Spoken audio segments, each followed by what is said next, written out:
Hi Pokefans, Harry here, and recently was Pokemon Day, the 30th anniversary actually of when Pokemon was first released. And we had a Pokemon Direct in honour of the 30th anniversary of Pokemon, and at the end of the Pokemon Direct, we got teased with Generation 10, Pokemon Winds and Pokemon Waves, and in this video I'm going to be breaking down the trailer for Generation 10 of Pokemon Winds and Waves. But before we get into that, don't forget to subscribe, also leave a like and comment down below, and let's get into the video. So along with the trailer that was released on Pokemon Winds and Waves, we also had something on the Pokemon website as well, where it was confirmed on there that this game is going to be open world, which is the second Pokemon game only after Scarlet and Violet to have an open world, well, in a game, in a Pokemon game. So it's good that we're continuing with that and we can go whichever way we want, hopefully, in that game, go on our own adventure. And moving actually into the trailer part, we first meet up with two Pikachus, both in clothes. So is this a hint that we are going to get Pokemon customization that was first kind of seen in Let's Go, where you could dress up your partner, Pikachu or Eevee, in different clothes? However, that might be unlikely because these two Pikachu are set to have a big part in our adventure, with them both having different names as well, with one being called Mr. Windychew and the other Miss Wavychew, which is so silly and funny. But of course, referring to Winds and Waves both having Windy and Wavy in their name.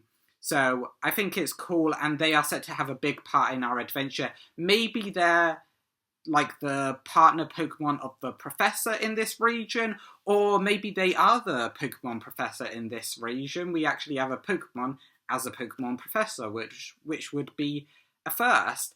Or maybe they help own, or they do own, or they're the partner Pokemon of whoever owns, I think it's a hotel where we get to stay in Pokemon Winds and Waves, which staying in a hotel, obviously very much like Pokemon Legends ZA, where we stayed in AZ's hotel. However, there are differences between each version, because the main characters' appearances differ between each versions, with them having slightly different colours and slightly different clothing styles. Again, a bit like Pokemon Scarlet and Pokemon Violet, where, again, between versions, their clothes differed. However, both versions' characters carry what seems to be hoverboards, which seems to be how we get around this region. So, in replacement of the bike or ride Pokemon of this region, instead we have a hoverboard, is what it seems like. Maybe a skateboard, maybe a scooter, but right now it looks like a hoverboard, and that is probably how we'll get around the region. Again, I wasn't a big fan of just running throughout Pokemon Legends ZA, so it's good that we finally have a sort of faster travel in, Pokemon Winds and Pokemon Waves. And this region, of course, is going to be massive and sprawling, because this region seems quite rural with some magnificent buildings, and we just have lots of different locales. And it might be because of this region might be based off Indonesia and the Philippines, because at the start of this trailer, before we encounter Mr. Windychew and Miss Wavychew, we see a moth orchid, which is most commonly seen in the countries of Indonesia and the Philippines.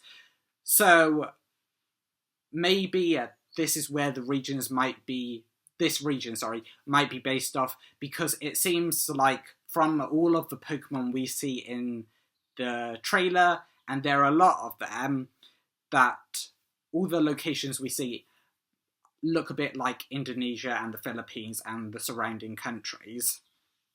Because throughout the lush greeneries, the jungles, the big bodies of water, and even volcanic locations as well, where we see Pokemon of Oddish, Gloom, Tropius, Wilmer and Waylord, Talo and Nimble, Tangler, Leddyba and Ledian, Slugma and Sizzlipede, Wingole, Krabby and Sandygast, Corsola and Marini, Timpole, Carnivine, Duskull, and also Luminion, Frillish, Tynamo, and, of course, the mascot of Pokemon, Pikachu. Across their ideal habitats, we see all of those Pokemon, and we see multiple different locations, with one that actually looks like Pacifilog Town from the Hoenn region. So will we get Hoenn connections? Maybe not. Maybe it's just similar, because after 30 years, it's hard that you might repeat on some similar looking aspects.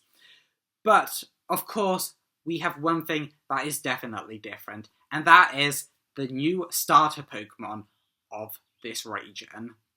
Because, yes, of course, a new generation reveal wouldn't be a new generation reveal without the starter trio. So, let's go through them all. First, we have Browett, which is the grass-type starter, and the Bean and Chick Pokemon.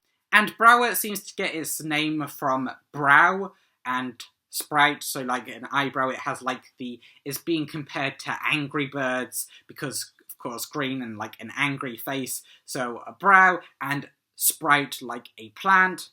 And then we move into Pom Bomb, which is the fire type and also the puppy Pokemon, and it gets its name from the Pomeranian dog breed, which is a kind of fluffy, small type of dog, and Bonfire, of course. Well, you know what a bonfire is. And then we move into the final one, and the water type Pokemon, Gekwa, which is the water gecko Pokemon, and its name is a combination of gecko and aqua. And I think out of all of these, my favourite has to be Pom Bomb still. I saw it when I said it when we had the reveal, when I reacted to it when it was Pokemon Day yesterday. And if you haven't seen my video of reacting to the Pokemon Direct, it will be linked up in the cards above. So check that out if you haven't already. But I still have to say, like in that video, Pom Bomb, the fire starter, is still my favourite. And hopefully this one remains on 4 legs. But yeah, well, I was going to say fire starters, but just all starters that start on 4 legs don't have a good track record of remaining on 4 legs. But I guess we'll say. And also, speaking of Pokemon, and we don't know what their significance is, there is a house with a banner on it, which has a Slowking on it.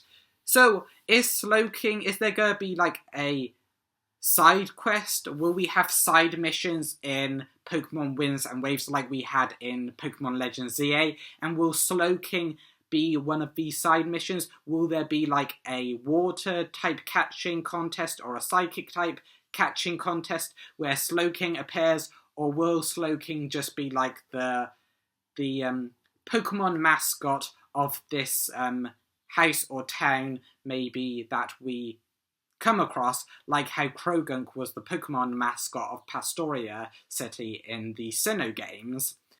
But that is actually about it, because that is when we come to a close with Pokemon Winds and Waves revealed to be released in 2027. Now, yes, it's gonna be sad that we won't get it for another year, that we have to wait. But it could be a good thing, because Pokemon has been rushed before and it has fallen flat with many glitches and bugs. And that is just no one wants that. So they are getting a lot of time to perfect this game, and it already looks pretty good as well. Because I just want to say, this game looks so impressive. The water through the corals, again, a bit like the Malaysian islands and the Philippines and Indonesia, all of that, through there, the coral looks amazing, the grass, the forest, the beaches, all of it looks really good. So hopefully they have a further year to really, really get it extra well done. But yes, it is going to be a while before we get Pokemon Winds and Waves.